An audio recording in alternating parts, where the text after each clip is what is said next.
আপনি বলুন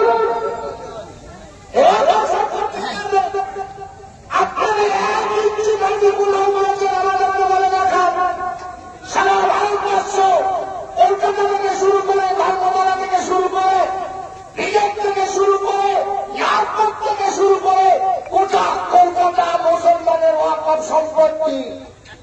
ওয়াকফ সম্পত্তি মানে কি? আল্লাহর দেওয়া সম্পত্তি। আমার বাপ দাদা আমাদের গুরুজন্য আমরা কোথায় সমাধি হব মারা যাবার পরে তারা তাদের অর্থ দিয়ে একটা চারিটা তৈরি করে নিজে রেখে দিয়ে গেছে। আমার পূর্বপুরুষ আমরা কোথায় মালিকের কাছে চেষ্টা করবো তাদের কাছে পয়সা দিয়ে তারা চাইনা কিনে মসজিদ বানিয়ে রেখে ওয়াকফ করে দিয়ে গেছে। মাদ্রাসাগুলো তারা কাজের টাকায় কিনে ওয়াকফ করে দিয়ে গেছে। যেখানে গেছে একবার আমরা ঈদের নামাজ পড়বো সেখানে আমাদের পূর্বপুরুষগুলো তাদের টাকা দিয়ে ওই সম্পত্তিটা ওয়াকফ করে রেখে দিয়ে গেছে। আজকের আমাদের বানানো সম্পত্তি আমাদের পূর্বপুরুষের বানানো সম্পত্তি তোমাদের এত মাথা কেন? তোমাদের এত কষ্ট লাগতে পারে? একটা ছেলেদের দেশ করতে পারো, তোমরা তো একটা সম্পত্তি ওয়াকফ করতে পারো। এই মুসলমানের সম্পত্তির উপর তোমাদের এত লক্ষ্য করো। শুনে রাখো, আমরা মন্দির বাজার ব্লক জমিয়তুল উলামার পক্ষ থেকে এই কেন্দ্রকে কালা কানুন বানানোর হুঁশিয়ারি করতে চাইছি। অবিলম্বে এই বিল, অবিলম্বে কালা কানুন যদি আপনারা প্রত্যাহার না করেন অপেক্ষা করুন। আমি এখানে দাঁড়িয়ে মন্দির বাজার ব্লক জমিয়তুল উলামা হিন্দের পক্ষ থেকে আমি খুব কঠিনভাবে বার্তা দিতে চাইছি। কেন্দ্র সরকার আপনারা শুনে রাখেন, 47-এ কি আন্দোলন আপনারা দেখেছিলেন? 47-এ কতটুকু রক্ত আপনারা দেখেছেন? ভারতের মাটিতে দিয়েছি। বিশ্বাস করুন, এই কানুন, এই ওয়াকফ বিল প্রত্যাহার যদি আপনি না করেন আমরা এমন ভাবে আন্দোলন করব, আমরা এত কঠিন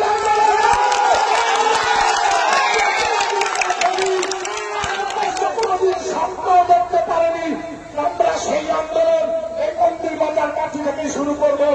তথাপি আমি আপনাদেরকে হুঁশিয়ারি করে দিচ্ছি, অবিলম্বে আমাদের সম্পত্তিগুলো আমাদেরকে ফিরিয়ে দেন।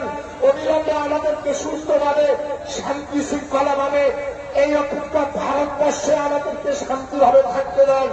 বিশ্বাস করুন, এই ভারতটা আমরা আমাদের মতন আলেমরা 47-এর ইতিহাসটা আপনারা খুলে দেখেন।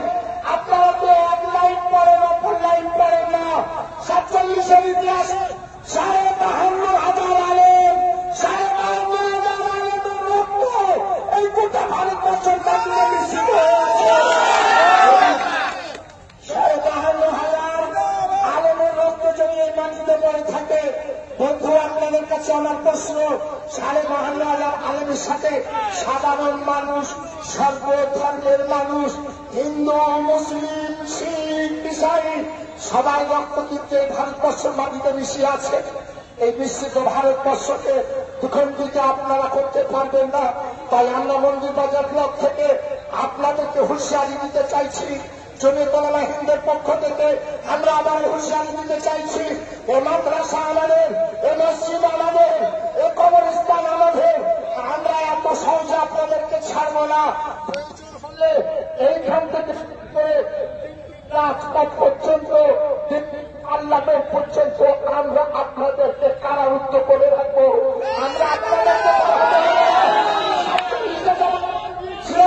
আবার এক সাগর যদি রক্তের প্রয়োজন হয়, আবার এই কন্যার এক সাগর রক্ত এই ওয়াকফ সম্পত্তি বাঁচানোর জন্য আবারও দেওয়ার জন্য তৈরি আছে।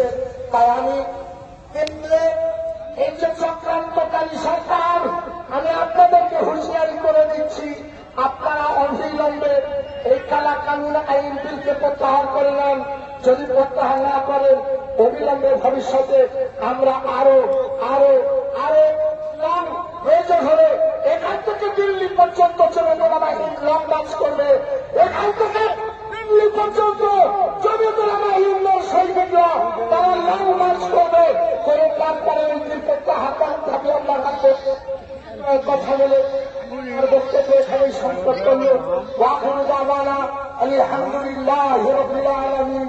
আসসালামু আলাইকুম ওয়া রাহমাতুল্লাহি ওয়া বারাকাতুহু।